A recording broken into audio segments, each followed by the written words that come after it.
Twisted Sister comes on the radio, we're not going to take it.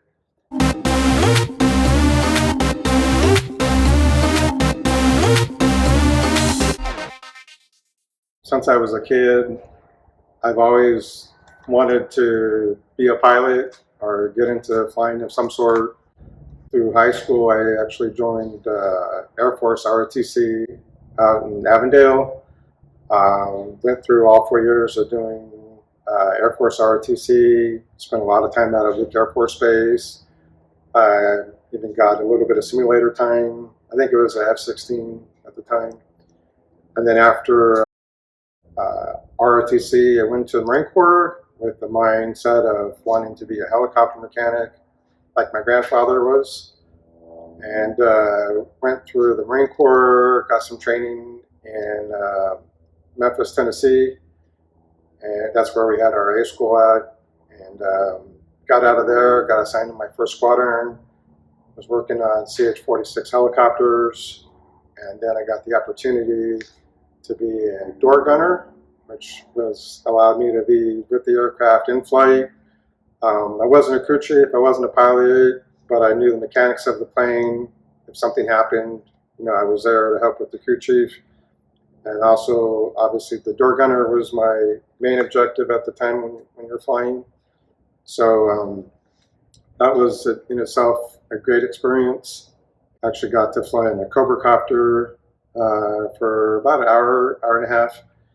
And supposedly I got 10 minutes of stick time. Whether the pilot actually gave me controls or not, it's hard to say. But I felt like I was flying. That was good enough for me.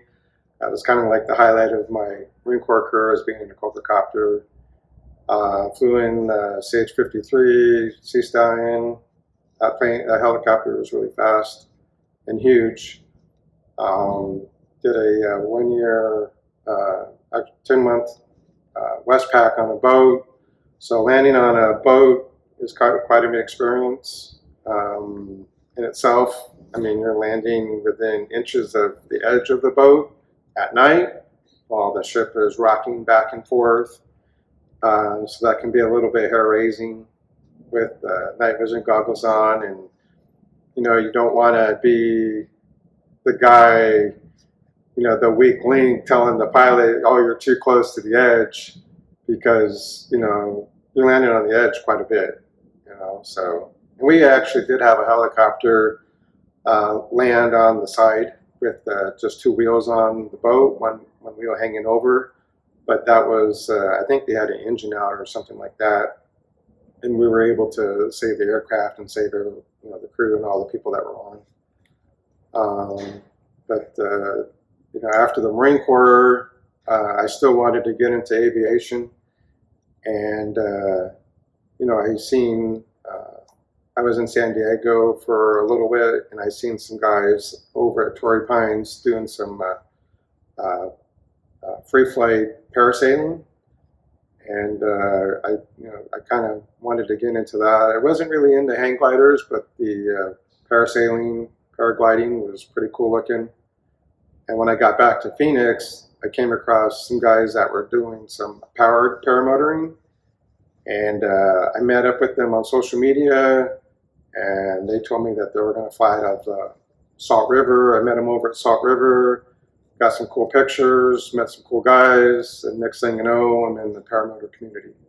I highly suggest. There's no rules there's no rule book saying that you have to take a course to go fly in a paramotor, but it's very highly suggested.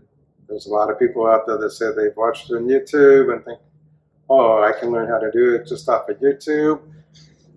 Maybe so. Class is usually a week long, depending on who your instructor is. I took my class with Noah Rashada, and great guy. He has a twin brother, Nick. Great guy. Nick is out here in Mesa.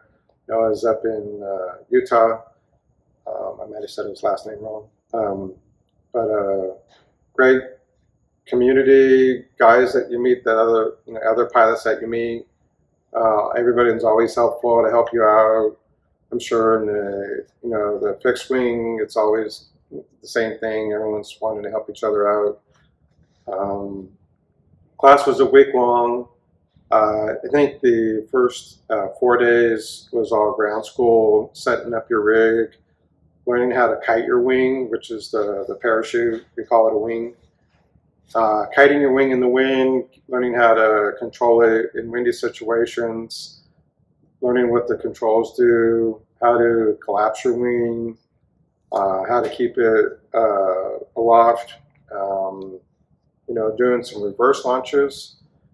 Reverse launches is when you have your motor on and you're actually facing your wing and your lines are crossed, and so you bring your wing up over you and then you spin around and then you give it gas and you take off. And that technique is usually on high windy days. Most of the time you're going to take off just as a forward launch. Just to be up in the air in a sea with the motor strapped on your back, and that whole week's worth of work is put to the test, and that big sense of accomplishment is in there.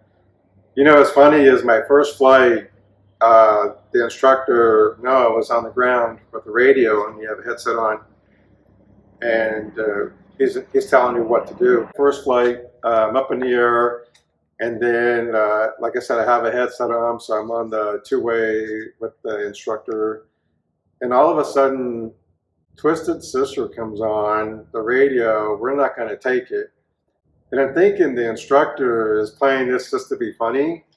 And he's asking the radio, hey, can you hear me? And I'm just like jamming out to We're Not Going to Take It. I'm like, what a cool song to listen to on your first flight. And it was, when I got down, we were just laughing so hard about it because he said, yeah, I don't know where you got that from because I wasn't from me.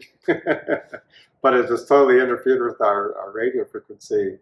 And it was hilarious at the time. I think on the second or the third flight was when I ran out of gas halfway through my route. And again, like I said, just coast right back down, land on your feet, pack it up and walk it back. And, it's like one of the safest ways to fly, I think. Hey gang, here from Hangar Talk. Thank you so much for plugging into the channel, liking, subscribing. We appreciate all you continuous subscribers, and we can't wait to see you on the next one.